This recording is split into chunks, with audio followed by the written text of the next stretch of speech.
Hello and welcome again to another exciting edition of the Pittsburgh Steelers Show on your SteelerFury.com podcast. I'm your host, Bradshaw Ben, a.k.a. Will Massasak, also known as Accidental Zen on Twitter. And if you've been sending hate mail, that's probably the guy you're targeting. With me to discuss all things Pittsburgh Steelers and a look around the NFL are my two best cohorts money can't buy. The first one is in Pittsburgh Suburban Zone 22 again. His name is Steel Perch. He's with us. How are you, sir? Well, I'm doing pretty well. Thanks for asking. You're back from you were what do they call that? On location, you were indisposed. Yes, you were hidden in the bunker last week. I think maybe you got. I was retired. I just came out of retirement for this show. Right. And also with us from the coronavirus hotspot of the world, somewhere in the South, his name is Dom. He goes by FC. He is with us now. How are you, sir? I am perfect, just like your Pittsburgh Steelers. They certainly are. This is the first time since we've been doing this show, and actually the first time in a really long time, that your Pittsburgh Steelers are 4-0 to start the season. How about that? That's an amazing stat, actually, when you consider how good they've been. And you can say it's just they played, four subpar teams, but a lot of teams seem to go 4-0 every year. I don't know. I'm going to start just a quick question on that, FC. Do you think this is the fact that they're 4-0 for the first time since '79 is an indictment of the inconsistency of this team, or is it just that they play tough teams in their division and usually get one of those early? What would be your take on that? A little bit of both. Luck, It's been suspended to start seasons. We've had quarterback issues. We've had running backs hold out. We've had wide receivers go off the fucking rails. It's been a variety of reasons and excuses, but, they're 4-0. First time in a long time. I'm not going to complain about it. They played the teams that are on their schedule, so if they would have played the Titans, I think that, if we were sitting here 5-0, I'd be a lot more confident, but we beat the teams on our schedule. Yeah, exactly. Perch, is that how you see it, or are they a product of their poor opponents so far? It's a mix of both. I mean, it's just so hard to win 4 games in a row in the NFL. I don't care any point in the season. It's tough to win 4 straight games. To do it at the beginning of the year when you're still learning your personnel and things like that makes it tougher. The Eagles are probably going to win that division. They're not horrible. Where Denver lost their quarterback halfway through our game, and the Giants are horrible. I don't think that the other 2 opponents were really that bad. Yeah, I suppose so. Well, Perch, since you didn't have much chance to talk about the last couple of weeks in the NFL since the last time we talked, the Titans seem to use their own ineptitude in preventing the spread of COVID on their team as a rallying cry to win the game. Talk about like twisting something on its head. What was your? You probably saw that. What was your feeling about the way the Titans have responded to this? Probably the second dumbest revenge theme after the Browns trying to get revenge for Myles Garrett taking off somebody's helmet and trying to murder him with it. Yeah. I mean, the Titans, you're starting to see separation in the league now. You're starting to see who that true upper crust crop of teams really are. The Titans are just so tightened up and buttoned up on both sides of the ball. They've got good defense. They run it well. They don't turn it over. They don't make mental mistakes. Not a lot of penalties. They're a tough out for anybody. I mean, I think even last year without, having the most talented team and then switching quarterbacks halfway through the year, they were, a few plays away from making a Super Bowl. It would have been a huge upset for them to get there, but they were a handful, and then they just have another year behind them. And you're starting to see teams like Green Bay and Seattle out in the NFC that are starting to separate. And, the Titans and the Chiefs and the Ravens and the Steelers and in the AFC, and you're starting to see, those groups separate a bit. That's true. Well, FC, let's get to talking about the Steelers' most recent game, and that would be their victory over the Philadelphia Eagles. Couple notable things in this game. Steelers defense is now the leader in the NFL in the most consecutive games without allowing 30 points. The last time they allowed 30 was against the Patriots in the first week of last year. So I believe that's 19 games Only Denver and Chicago have also not allowed 30 points this year in the season where scoring is kind of off the charts. And the Steelers offense managed to crack 30 for the first time in even longer than that, I guess. So which one of those streaks do you find more impressive, FC?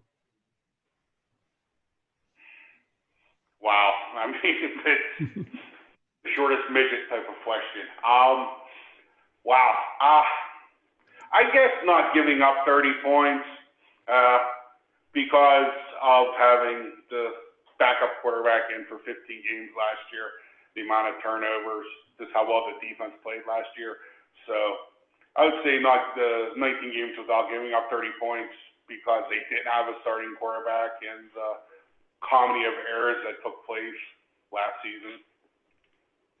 Yeah, I kind of feel that way as well. I felt like that's a pretty amazing stat. It may come to an end this week, even in a victory, but it just feels like it's been really hard for teams to do. Even good defenses and good teams have allowed opponents to put up 30. Perch, we got this far into the podcast without talking about Mapletron, your Chase Claypool amazing weekend with 4 touchdowns, probably should have been 5. I guess my question for you about that is, of course, it's amazing and all that, but do you think it might be sustainable? What was your take on what happened with Chase Claypool on Sunday and how that might translate to going forward for him? Well, first, I'll give your little article, your post-game article at the Steeler Fury website a plug. I saw the headline and I thought, man, this guy is reading my mind, the whole O Canada thing. But no, I wasn't, as impressed with Chase Claypool as I was Matt Canada. The wrinkles that he's put in this offense from last year to this year, the stuff we bitched about on this podcast, every freaking week, they line up, they run it right up the middle. There's no misdirection. There's no motion. There's no jet sweeps. He started the game by giving the ball to two of the lesser known guys on the depth chart, Ray McLeod and the other running back. Those two guys get balls and McFarland. Yeah, there you go. Yep. McFarland, the two mix. Get the ball with speed on the edge, and the way that they're mixing the ball around, you can't key on anybody. You can't just say, "Hey, we're taking Juju away this year."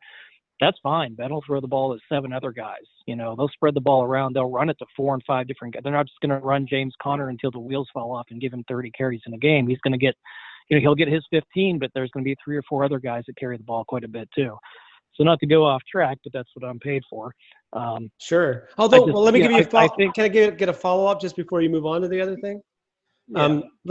I would say, I appreciate the fact that Matt Canada's here and, obviously is another good offensive mind to have in the room that makes a difference. But, last year I gave them a pass, and I'll tell you why. I think this kind of offense is really hard for a quarterback. They have so much to think about, calling the play, telling players how they like to do it specifically, looking at pre-snap alignments, calling protection, and then what they're actually executing at the snap is pretty complicated for guys that don't have any NFL experience. So I think last year I give them a pass. Before that, to me, I give Ben more credit than Matt Canada. Wouldn't you agree? Because to me, it's like Ben had to buy in, and I'm not sure Ben 2 years ago bought in. But I look at what Randy Fichtner did in college in his previous experience as an offensive coordinator, and he was, bringing in groups of players in and out of personnel and running, quads to the right and all kinds of weird stuff that in that era especially was pretty advanced. So I'm just wondering if it's good to give Matt Canada credit, but maybe we should give Ben a little credit for that as well. Well, Ben played the first 2 games last year and the offense was stuck in the mud. So the thing that if you really watched and studied the games last year, it was just very predictable. It was very vanilla. There wasn't just a lot of window. The teams in the league that now are really doing big things in the run game have a lot of window dressing, a lot of misdirection, a lot of motion. It's even down. It's the college games bleeding up to the NFL, and the teams who just line up with a fullback and run power up the middle, they're gone, or they're just not effective. And I think that the little bit of splash that he added in, and now this team's averaging 30 points a game. You didn't even think about that. 29.5, 30 points a game. they're consistently moving the ball. It's spreading it around. It's, they're not trying to force it to AB anymore. They're not trying to give Le'Veon Bell his 30 touches. It's spreading it around to a bunch of guys who are talented, that have different skill sets, a lot more creative. I just think that it's somebody that, Matt Canada's contribution to the offense has not gone unnoticed, and I think it's been a big factor. But back to the original question from 5 minutes ago in Claypool, he got 2 gimme touchdowns, really. The one at the end, Ben audibled and had him lined up on a linebacker down the middle. He just ran and caught the ball. Hey, he made the play great. The little sweep at the beginning of the game, that little 2 or 3 yard touchdown, that fine, whatever. It's just taking advantage of his skill set a lot, where if they can get him on a quick screen, no 5'10", 190-pound cornerback is going to tackle the guy before 3 yards. So they're taking advantage of that. But I thought the best plays he made in the game were the ones that got called back. The one where his foot went out of bounds, and the one where the phantom pass interference call, where he basically just took his arm over to catch the ball, and it looked like he pushed the guy because the guy's momentum carried him away. But those were the best plays. I think the most impressive thing about Claypool so far, one, is just his mentality. He's picked up the offense so fast, and the understanding. And 2, he's just so, everything's natural and smooth. He doesn't bobble stuff. He's not fumbling, where we see a lot of these young skill position guys come in and they don't protect the ball. He puts it away. He's got a certain veteran savvy, just smoothness to him, where you don't get worried. Where, when Deontay Johnson touches the ball now and he's carrying it in one arm and he's 180 pounds soaking wet, and you're afraid he's going to fumble and get hit, I don't get that thing feeling with Clay. He seems like he knows where he needs to be. We know all about the physical talents. So yeah, I think he's, if you ask me right now, I think he's got a ceiling higher than Plaxico Burress did in the NFL. Yeah, after the number of games that he's played as a rookie, it's kind of amazing. FC, your take on the sort of the sustainability part of that question with Claypool? Obviously no one expects 4 touchdowns a game, but he's an elite talent that is intelligent, that football smart, and he seems to be a wonderful human being that's a team player, because he goes all out blocking as well. Core special teams player, especially early in the season. I don't know if he's going to continue to be, considering how productive he's been on the offensive side of the ball. I'm going to get this in real quick before I forget it. Greek Steel from the Greek contingency of SteelerFury.com. And the Canadian contingency as well, yeah. Also would like to apologize to the Irish American part of the Steeler Fury contingency on the Mick comment. You can count on FC to be politically, touch on the Mac versus Ben Roethlisberger discussion. I think that you have to credit all 3. Fitchner definitely, you could want to expand the offense, but I don't think he felt as comfortable laying down a footprint immediately, just going from quarterbacks coach right to coordinator. I think that last year might have been a blessing for him, expanding as an offensive mind because of being stuck in the mud with, Doc and with Rudolph. Yeah. I think that he probably had a plan. I think, Canada, is a smart guy. Watched him at the University of Pittsburgh, loved what he did. Thought he did a great job at Maryland under horrible circumstances. Went on to LSU where it didn't work out, but it didn't work out because I don't think they had a quarterback intelligent enough to run his offense, which you got into about the checks, the pass protections, setting everything up, getting on the same page as your receivers. There's a lot to go along with that. And Ben had to be open as a 38-year-old quarterback to do all this, and he seems to be more than receptive. So I think you have to give all 3 men credit, and I like the looks of the Steelers' offense. I think that it's still arching upwards, and a big part of that is because of Mapletron.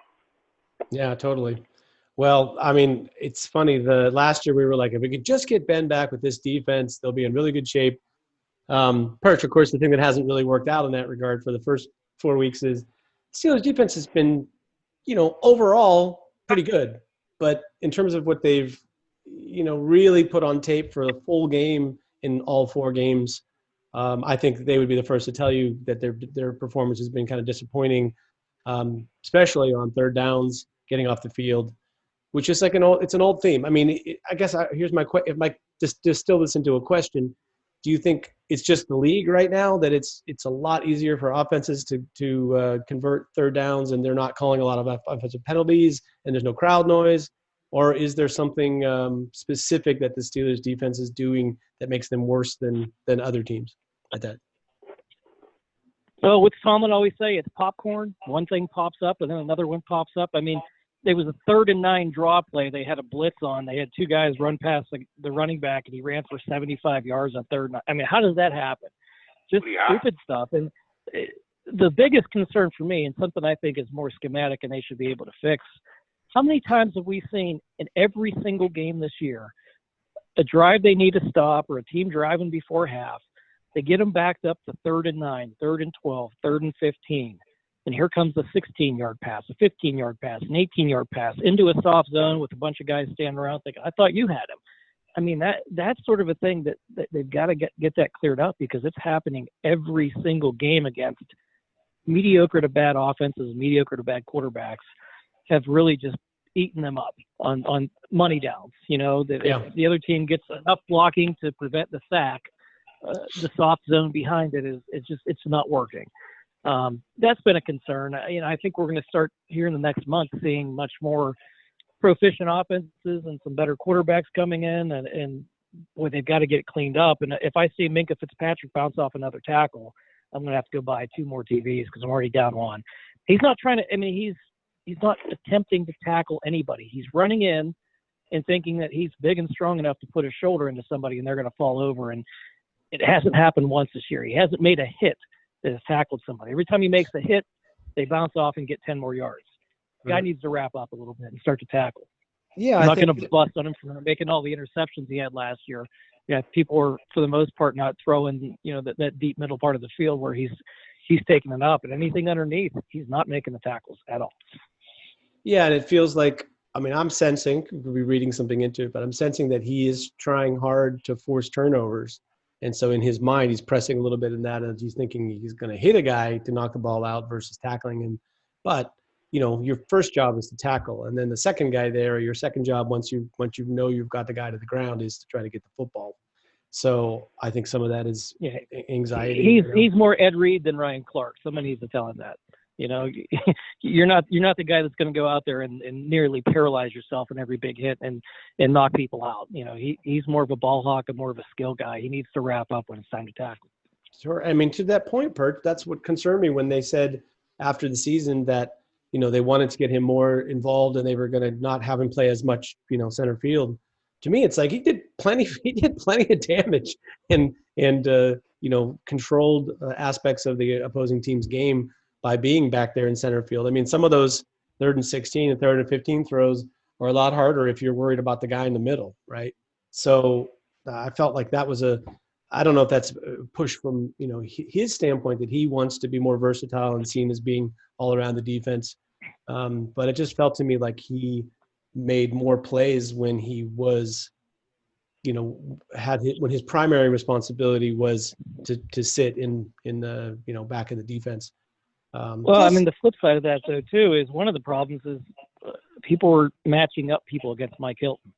If you could have a 5'9" cornerback having to cover your 6'4" number 3 receiver or your 6'5" tight end, it's an automatic first down. So, maybe the Steelers need to find a way to get Minkah in on coverage on some of those third down plays and having him locking up the third receiver. Because if you're playing the Steelers, you look at it and say, they got 2 pretty good corners on the outside and pretty good safety back deep. Who's the third guy? Oh, they got this little 5'9", 180-pound guy. If he's not going to blitz us, he's got to cover somebody, and we're going to win that matchup. Mike Hilton's like the second leading tackler on the team right now because people are throwing at him. And I think, it's a good point, and I think, we should know this well because this is kind of what Juju Smith-Schuster's career has been. He's a bigger slot receiver that's athletic and can make plays against some bad matchups sometimes. I think that's definitely a big factor. I just, like you said, the solution is to understand how to get yourself from being schemed into those situations. Mike Hilton, there are things that he's really good at. So make sure that you are asking him to do the stuff he's really good at and not putting too much on his plate. I don't know, FC, do you think it's a more personnel issue, or do you think it's something that they can try to, have checks for that to scheme themselves out of that? It's a combination of the two. I'm not a big numbers guy, but a quarter of the way through the season, I found a few things interesting. We'll go with quarterback ratings versus Steelers defensive backs. Micah Fitzpatrick, opposing quarterbacks, 138.7 quarterback rating. Joe Hayden, 113.1. Edmonds, 98.2. Nelson, 68. Mike Hilton, 88. It's a problem. Now, there's other problems. Has Cam Hayward played this season? He has 6 pressures and through 4 games. In contrast, Bud Dupree has 18. TJ Watt has 16. Stephen Tuitt has 13. Those are impressive numbers, actually, from the top 3, especially Tuitt. That surprised me with 13 pressures. I thought his play has been increasingly getting better, and I think that's going to be a guy that's going to really be on the come. And a guy this week, I don't think that 285-pound Chris Hubbard is going to have he's going to have his hands full with Tuitt today. But the most interesting stat for the Steelers that coming into this week is teams are averaging 0.78 yards rushing when Tyson Alualu's in the game. Less than 1 yard per rush. 3/4 of a yard per rush when Tyson Alualu's in the game. What that tells me is maybe Tyson Alualu should see some more plays. And if that's at the expense of Cam Hayward, that's at the expense of Cam Hayward. We need players that are making plays, which brings up scheme, where I definitely agree with the idea of moving Minka around and getting him out of a robber role or a deep third role. He's a playmaker. You got to let that dog hunt. You got to let him put him in position to make plays. I think they did a lot more of that last year by necessity and have to than they are this year. I think the Steelers defense can improve. I think a part of it's scheme, and I think a part of it's play. Yeah, I mean, I definitely think that the pass rush is ahead of coverage at this point. They have to work hand in hand, and it's sort of like if pass rush doesn't get the job done and doesn't at least speed the clock up for the quarterbacks, that coverage behind it has not been that solid. And I don't know if that's because they're intentionally playing kind of soft. I mean, Perch, I feel like the Steelers' MO, their defense against quarterbacks that are perceived as being mobile. By that I mean quarterbacks that actually really like to run, use not just moving their feet in the pocket, but they like to actually, get out on the edge and make throws, or get out on the edge and then take off. That their strategy against those kinds of quarterbacks has always been to play contain, which slows down the pass rush and puts more pressure on the coverage. But for the most part, it works for them because they quarterbacks get frustrated not being able to run and having to take those underneath throws. And then they do try to run, so a lot of times they step up into coverage. I mean into pass rush. Let's kind of take this conversation into this week's matchup with the Cleveland Browns. Baker's a little bit like this. He loves to escape to his right and make short throws in front of him when he's out of the pocket. Are we going to see another week where the Steelers kind of are more focused on contain than trying to get to him quickly? No, I think they're going to hit him. I think they know he wants to roll to his right, and they could scheme to put a body on him. Where he's going to end up. He doesn't want to go left. He's smaller. He'll get flushed out of the pocket. He gets happy feet.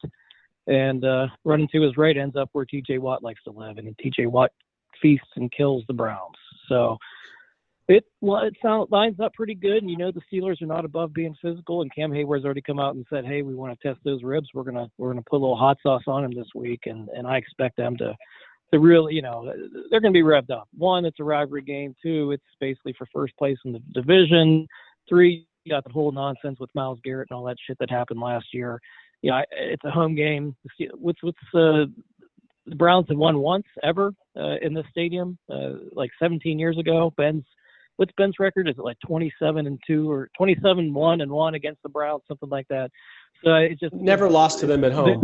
16 straight. We lost to the Browns once at home 17 years ago, I think. It was the only time Cleveland's ever won here. Yeah. So, yeah, I just think that you're going to, Tomlin against division rivals has a really good record. They'll have their focus. It isn't somebody that's going to sneak up on them. I really expect the Steelers defense to come out and try and feast. The big thing is really, to me, is going to be containing the Browns run game, because the Browns ran pretty well against the Steelers last year. They've been pretty much the best run team in the league this year. I know one of their running backs is down, Chubb's down for a few more weeks, but even the backup guy off the bench has been doing pretty good for them. So it just, to me, is if we can slow that run and keep them to 3rd and long and actually get a little bit of coverage and then put a few hits on Mayfield, that it could start turning into a turnover fest. Yeah, I mean, FC, this, I think both offenses in this game are going to want to run the football, partially at least to slow down the pass rush, and partially so that they don't get in situations where they're trying to, convert long 3rd downs against either team's pass rush. Where do you see, who has the advantage in that in terms of Steelers front against the Browns front and the Steelers offensive front against the Browns front, or vice versa? Like I said, who do you think has the advantage in that? On paper, I would say that the Cleveland Browns defensive line has an advantage against the Steelers offensive line. The Steelers defensive front has an advantage against the Cleveland Browns front.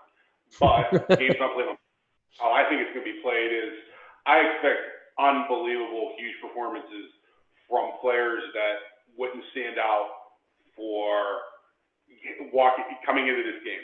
I'm concerned about Myles Garrett. Obviously you are, but Vernon is not bad as the other outside pass rusher, and they get interior pressure with a variety of players, be it Obagobi from the University of Charlotte, be it Sheldon Richardson, be it whoever the next week got. They're getting interior pressures because teams are overcommitting so much to Myles Garrett, and for good reason. I would be looking to chip and maybe help on Myles Garrett, especially early in drives. So one thing that I love is the Steelers short passing game. Myles Garrett may have to rush the passer 13 or 14 times before he sees a 5-step drop. Because I expect the Steelers are going to try to score points like a slot machine. I just get that impression hearing Tomlin this week, listening to the limited things that have come out so far this week, the Cam Hayward. I expect big games from Stephen to it. A humongous game. You guys are absolutely correct. He likes to roll right, but he also likes to step up in the pocket and roll right. Chris Hubbard is expected to start at left guard this week for the Browns. And Chris Hubbard was a pretty good athletic left tackle. He can move his feet. He is not a physical player. And Tuitt is going to probably give him big-time problems. I think that's overlooked is the Steelers. When's the last time they could put 2 rookies as first team on the offensive rookie team? Because I think the contributions of Kevin Dotson are so overlooked by so many Steeler fans. I don't see a step down at all from DeCastro. I think he's been excellent. I think he's faced real competition. Fletcher Cox is as good as they get. Yep. And, he gave Matt Filer far more problems than he gave Doxson on Sunday. So on paper is one thing. I just think in Pittsburgh, that crowd, what it means to the Steelers, and what it is going to mean to the Coach Tomlin, I think that you're going to get a really, really banshee effort from the Pittsburgh Steelers this week. Yeah, it kind of feels that way. Perch, the whole Myles Garrett thing, I agree with FC about the short passing game, which definitely feeds in the Steelers' favor. But I feel like for Garrett, that the thing that really, the Browns have trouble with is, he keeps – if you run the football at him, sort of in the gap that he vacates as he's, full out to the passer on the edge, that teams have had a lot of success with that over the last couple of years against Cleveland. Do you think that's something that we'll see in this game used? Because, like I said, it feels like you've got to really neutralize Garrett if you want to beat this team.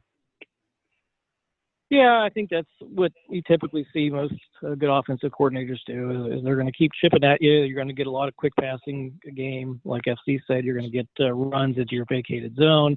You're going to get the guy frustrated with double teams and chips and that sort of a thing. It's just Ben's got to have a clock in his head because when Myles Garrett gets around the corner, he's he's leading the league in strip sacks. I mean, he's chopping to get the ball from the blind side, and one of those plays can turn a game from a loss to a win. So we had James Harrison here for a number of years, and that's how he won Defensive Player of the Year, not just getting the sacks, but when he came around, he was coming around with bad intentions to knock that ball out. So Ben and the skill position guys really got to take care of the ball, and you can't let that guy beat you. Every game that I've watched with Cleveland, he's got one or two plays where he blows it up for somebody else and they get the sack, or he comes around and makes a big play and strip sacks you. So whether it's running at him, chipping at him, double teaming him the whole game, you got to pay special attention to him because he's a freak and he's eaten our tackle up before.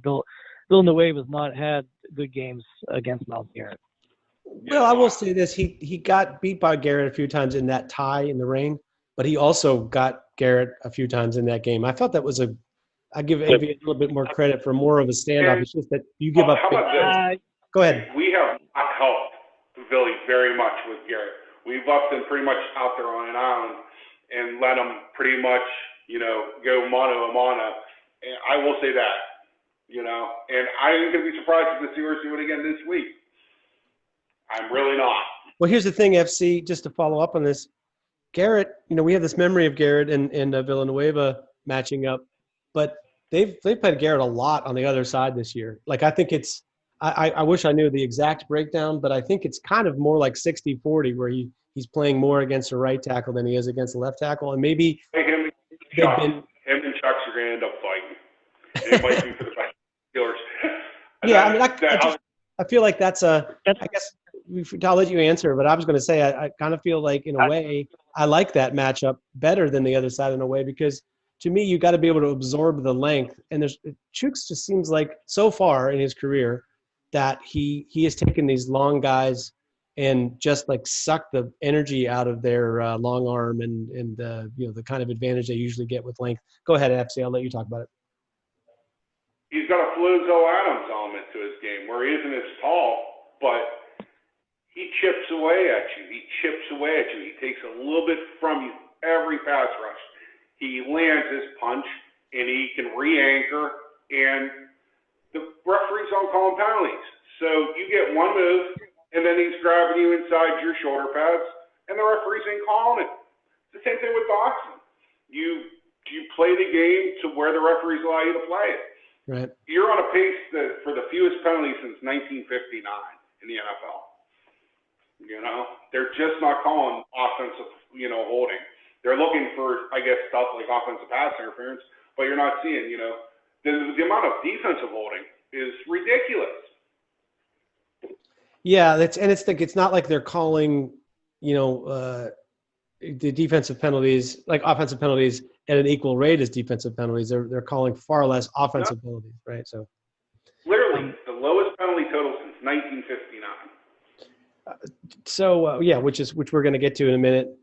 Perch, running the football in this game without Chubb and with the Steelers' run game being, I guess I would say, inconsistent at best. Other than when they're running, an end around to Ray McLeod. Who do you think has more success in this game? By the way, I have an avatar bet with a Cleveland Browns fan that the Steelers will outrush Cleveland this weekend. How am I going to do?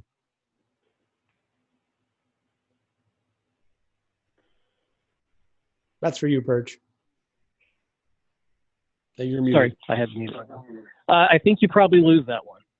Cleveland's got three backs that are averaging over 5 yards a carry, that 800 yards in 5 games between them. And they had some success running against the Steelers both games last year, running some of their zone plays. And I think they're going to be more committed to it. They're doing a lot with their wide receivers. They're not going to outpass Pittsburgh. I'll say that right now. And I think Ben's going to have his way with that defense. For Cleveland to stay in the game or for Cleveland to have a chance to win the game, they really have to establish their run in this game and then build their play action off of that. Otherwise, they're going to be in trouble. So I think Cleveland's going to have some trick plays mixed in there. I think they're going to have a real strong commitment to the run game, where the Steelers can just throw the run game out the window if they want, mix it in here and there, and use the short passing game. So I think you lost that bet. FC, what's your I think you have a very good chance of winning that bet. Say that again? Here's why. I think you have a very good chance. You have a good chance of winning the bet. It's not as outlandish as it sounds just on the surface. And this is possible reasons why. Chubb's out. Kareem Hunt is nicked. He's expected to play. His last name slips, is actually a Dearness Johnson. back, but he's more of a Willie Parker type of back, where it's going to be 2 yards, 3 yards, 71 yards, 2 yards, 2 yards, 2 yards. I know we gave up the huge rush to Miles Sanders. I don't see a repeat of that. And I just have a feeling that you're going to see a nasty, nasty Steelers defense this week. I really do. I think you're going to see them probably fire as well as they did against the Giants. And I think it could be really, really a long day for Cleveland Browns and their fans. Yeah, my thinking was just, somewhat that Chubb is out, but also that I think the Steelers offense is going to take it to their, the Cleveland D, and they'll be behind. So it just sort of feels like when, the way that they've managed to rack up good rushing totals last year was because the Steelers never really got on top of them. Even in the second game that the Steelers won, the Browns were, had the ability to move the ball on the ground for a while before the game was settled. So, I just felt like that's one aspect of it. And the other is that the Steelers' run defense this year, for all the things you can say about it, they have literally given up one or two plays this entire season. And it just feels like they're, give me the solid run defense who, is bringing it on their way to the passer. That's a tough combination to stop for a team that's really committed to running, because you got to be willing to have a quarter or two where you've done nothing on the ground and still come out, with the ball on the ground in the game. And if the score is, you get to be down by 2 scores, that as you get towards the middle of the game, that becomes really difficult to stay in that mindset. That was my thinking. And I guess the follow-up perch is, you think the Steelers are going to be able to run the ball? You talked about what you think Cleveland can do against the Steelers. You just feel like the Steelers won't be that interested in running, or do you think they won't really be able to run effectively? I think that they're going to run some. I just don't think that the Steelers are going to stay committed to the run the whole game. I think Cleveland's defense has been pretty good against the run this year. I just think that the Steelers are going to look at it and say, look what we have on the outside, look what they have on the outside. We can put 4 receivers in this game and move the ball in chunks, 5 and 10 and 15-yard chunks down the field, and really neutralize Myles Garrett a good bit and the rest of that pass rush by getting the ball out quick. And mixing in some of their runs, running some of their jet sweeps and some of the misdirection stuff. And I don't think they're just going to line up in traditional power football and run 4 yards at a time up and down the field and control the clock. I think that they're going to be a little bit more aggressive and air it out more. Have you met Mike Tomlin? I'm just asking. No, I agree with you. I agree with you basically, but the fear is that, the Mike Tomlin effect will creep in, especially now that it's a rivalry game. Remember the last 6 touchdown game by Ben against the Ravens? What's that, FC? When Ben threw for 6 touchdowns against the Ravens 3 or 4 years ago? Yeah, 2014, I think. Yeah. Do you think this is like this game? 6 years, but time flies. That's the last time I remember Mike Tomlin like this. I think that enough media has called the Steelers fraud 4-0 team, a fraud 4-0 team. It don't mean much. That those outside voices may actually benefit the Steelers this week. And I think that, as much as people try to claim they keep the outside noise, out, it's people hear it and it can inspire. And if Tomlin has the chance to break it off in Cleveland's ass, he's going to do it. Period. Yeah, we don't let those reality TV storylines creep in, right? Mm-hmm. It's interesting that the division games have kind of gone one of two ways, right? It feels like they've been either games that were wars of attrition from the beginning, or there's the rare occasion when the Steelers have come out and really jumped on teams, but I have PTSD about the Steelers playing attrition football in the division. So at any rate, yeah. But that game with Baltimore, I remember it being closer than it actually was. I guess it ended up being 43-23, that one from 2014. So hopefully we'll have a result, something like that this week. Gentlemen, we're going to get back to predictions for this week's game. Let's quickly go to our illustrious pick segment, brought to us by Horse and Shit, where you can find your finest Pittsburgh Steelers swag, dog beds, koozies, cups, glasses, napkins. By the way, and your 2020 dumpster on fire in a flood T-shirt, which very Pittsburgh. Go ahead, Betsy. You can also now find your Mapletron T-shirts. Not sponsored by Great Steel, despite him being such a large fan of the fine lad, Mike Pereira, Dean Blandino, and how can we ever forget the great Chris Collinsworth from NBC Sports, who I hope gets spina bifida. And I think I'd like to add Jonathan Vilma to that list. Oh my God, he was horrible. James Franco Harris. James Franco. Yep, James Franco.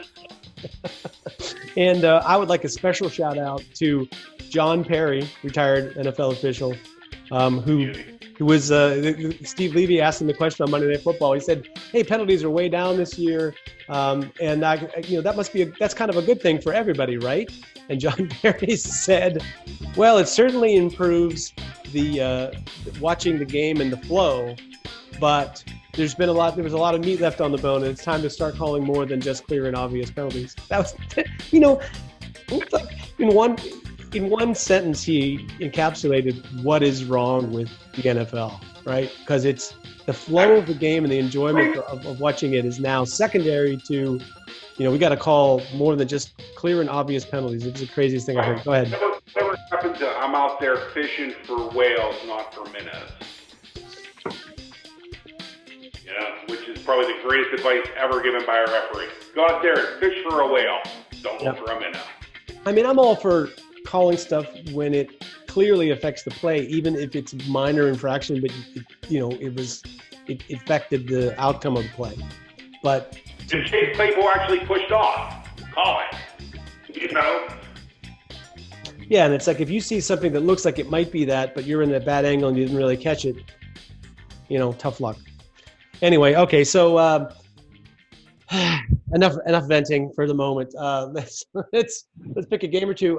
Perch, you weren't here last year. We did a little roulette with the picks. Is there a game in particular you would like to talk about? I'll give you first up. Oh, wonderful. Yeah, I'll go with the Buccaneers-Packers game. Good one. Green Bay favored by 1 on the road. I'm taking the Packers to win by a touchdown. Win and cover, and take the under 55. Wow. Yeah, I mean, I have that currently as of today as a Bucks by 3. It kind of feels like I don't know. I saw something this week. I'll just make my pick. I think Tampa Bay wins. I think Tampa Bay just this week was analytics-wise was elevated to the top strength power rankings in the league, and I feel like that is a weird choice. But if you think about it, kind of where their team is at, it makes a little bit of sense. FC, what's your take? I would agree with Perch. I would actually lead at 3 even, and I would take the under since Perch was nice enough to add that. I'm always for the gambling. How about an interesting stat? Does Tom Brady lead the NFL in pick 6 returns this year? He might lead him the last 4 or 5 games going in back to last year. Yeah, I mean, it's become a real problem for Tom. And one more. I'm going to take 5 seconds to talk about the greatness of Aaron Rodgers. Aaron Rodgers is great. The end. I mean, he really is. Yeah, he's really he's just you're left to pick at whatever flaws he has, and the flaws he has are all related to coming from behind and coming from behind late and playing on the road. That's it. Otherwise, the guy does everything. And I mean, top 3 3 wide receivers down. On 3. 1, 2, 3. It's still set. Let me add one more thing to that game, though. Tom Brady and Bruce Arians is the weirdest marriage of all time. Brady has made his career about getting the ball out quickly, getting it out of his hand, and marching down the field. Bruce Arians is hold it for 10 seconds, buddy, take 7-second drop, and chuck it. Brady doesn't like the pass rush. He's not too escapable. It's just I've seen a couple of things in a couple of games. I think if you get a team with a good defense and a good pass rush, those two are going to have problems at some point this year. I mean, they've lost a couple games and he's been hit more than I've seen him hit in a long time. It's a weird marriage, and I could see something bad happening between it by the end of this year. FC, on a side note, who do you think retires first? Ben, Breeze, Rivers, or Brady? Actually, I'll add Ryan Fitzpatrick to that list. Where Rivers. I still say Rivers. Yeah, Phillip Rivers is the closest to done. You think even closer than Breeze? I do. Pride. I think that Phillip Rivers, I think, realizes that he's coming down to the end. Yeah, well, I think Rivers and Breeze are done at the end of the year. Brady holds on one more year to pass up all of Breeze's records, and then Ben holds on 1 year after that. That's my guess. What about Ryan Fitzpatrick? He's got a good 5 years left, man. That guy, he's the best quarterback in the league. 1 game a year. He plays 5 games, gets benched after that, and collects his paycheck. He's living the life. Smart guy. Let me put it this way. I would love to have him as a backup next year. Yeah, I would take Ryan Fitzpatrick as a backup in a heartbeat. Sure, I like him. And he's in front of Andy Dalton. How about that? I think you need to have a backup quarterback who's like a little bit of a keeps it loose kind of guy, right? But that the other love him when he comes in the game. That's Ryan Fitzpatrick, despite being a Harvard grad and all that, but he's supposed to be one hell of a fun-time guy. Yeah, and I just feel like that, he plays hard and he's not afraid to take a hit and all that stuff. I agree. I would have him as a backup in a minute. Of course, it's a pipe dream because of the money situation. But FC, I'll give you one to pick before we move on. How about this? You pick one, and we'll do one more after that. How about you pick the game for me? Because I'm sitting here looking and I gamble on them, and I kind of feel that. All right, I'll make it tough on you. Kansas City at Buffalo. Kansas City is a 3-point favorite. Buffalo looked kind of, played their worst game in about a year on Tuesday night. What do you figure happens? Shockingly, if Chris Jones plays, I definitely like the Chiefs. Chris Jones' health, I think Josh Allen's coming back down to earth a little bit. So I'm going to take the Chiefs. I'll lay the points. And I actually would take the under in that game as well. Perch, what do you think of that one? Chiefs big. I got the Chiefs going in there winning by 10. I just think that some holes were exposed again in your boy Josh Allen. I know he's had a good year this year. I know you've got faith in him, but I just think that there's still some room to grow there, and I think Mahomes is not going to lose 2 weeks in a row. Yeah, I mean, I just feel like it's it has come down to earth time a little bit for the Bills.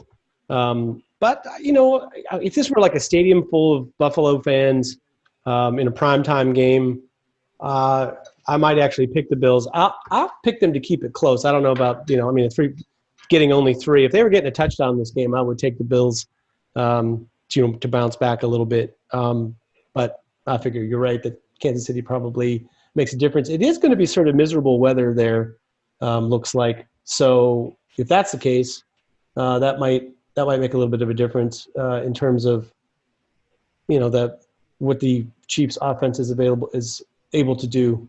I don't know. Actually, maybe not. Now that I look at it, it doesn't look like the bad weather is going to hit until after the game. So much for my gambling analysis. Let's on that note, let's move to. One thing I just wanted to say.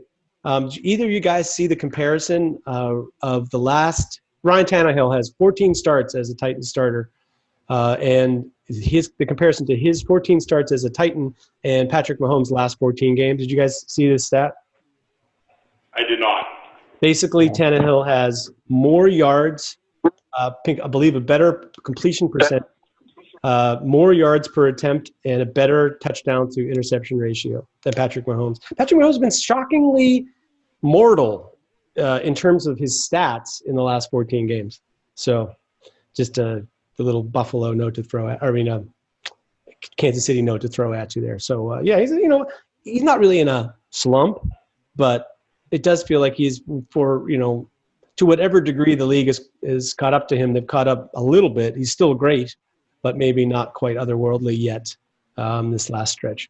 All right, we move on now to our 5-star matchup, and it's a 5-star matchup because we're in it.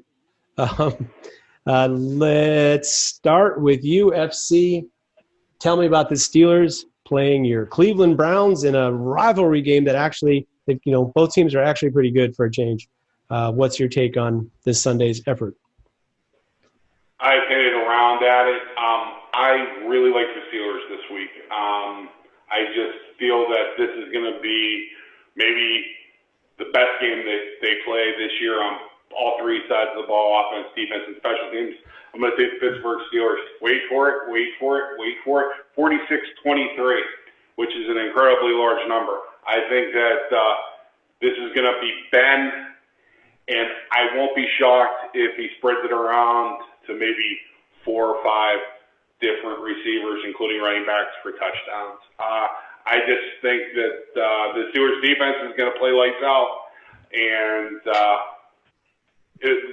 the Browns may score some late points, insignificant points, but I think that this is going to be a rout. Wow, yeah, that's a big production. Perch, you're the leader right now on the show in terms of most accurately predicting the Steelers. What's your take on it this time? I also like the Steelers to win comfortably. To me, the Browns have a really talented defensive line. The rest of the defense, they're leaking a lot. The Browns have a really talented run game. Their passing game's been hit and miss. It really is going to come down to Ben versus Baker, and Baker's got sore ribs, and we've got one hell of a pass rush. So, like I said, Steelers win comfortably. I'm going to go 27-25. 27-25. Comfortable Steelers win, right? The Browns will score late to get it down to 2 points. So, we only pull half our hair out during the game. Comfortable Steelers win 27-25. I think I want to make sure that we're listening to you. As Mike Palm, we all watch the same team, right? We know what happens at the end of every game. They'll find a way to make it close. Yeah, gotcha. Mike Tomlin had a great Tomlinism this week. He's not interested in the labor pains. He just worried about delivering the baby. So I think that's where this is at. It's like, it doesn't matter. I'll start off with that disclosure. It doesn't matter to me at all how they win this game. I am not going to judge the Steelers differently if they win by 1 or if they win by 30. Just because it's first of all, in a rivalry game, that's the way it goes. When the dam breaks, it breaks all the way, and teams are able to keep it close in a way because they're so familiar with the other team. But I like the fact the Steelers are not quite as predictable. This is the first time for the Browns seeing the Steelers doing something different on offense in a long time. So I have a feeling that might be a factor in this game. I like the Steelers to win comfortably, although it wouldn't surprise me if the Browns score some late get some late scores to make it appear closer. But I feel like the Steelers' point total might actually be diminished a little bit just because I feel like they're going to be ahead. And once they get ahead late enough in the game, they're going to stop falling downfield. But I'll still like them to get to 38. I like 38-26 for your Steelers this week. That takes us to our last word. I'll give it to you first, FC. Don't tell me about the labor. Show me the baby. It's one of my dad's favorite frickin' sayings for talkative women. But that'll be my final word. Yeah, well, that describes your Cleveland Browns pretty adequately. No offense to women. Perch, give me your last. My dad's a chauvinist. Hey, we came into this year thinking, man, if the offense holds up their end of the bargain, the Steelers have a Super Bowl caliber defense. And boy, we're averaging 30 points a game. Ben's had 1 turnover. He's shown his arm's healthy and he's playing well. And the offensive coordinators are doing a good job and they're spreading it around. Hey, defense, about holding up your end of the bargain? You know, so if we get that defense back to where it was last year, this team is. I'm ready to put them in that group for legitimate Super Bowl contenders. Where I wasn't quite sure I was ready to do that before the year because I had some concerns with the offense. But the offense is holding up their end. Hey, defense, let's go. Great. Hopefully they will prove themselves in your eyes this week, Perch. I'd just like to say a shout out to Perch for hitting the Irish joke, and to FC for hitting the misogynist joke. Got you guys. Maybe I can come up with like a religion or politics joke for next week. First off, I'd like to make two predictions. I predict that Ray-Ray McCloud is going to break a return this week.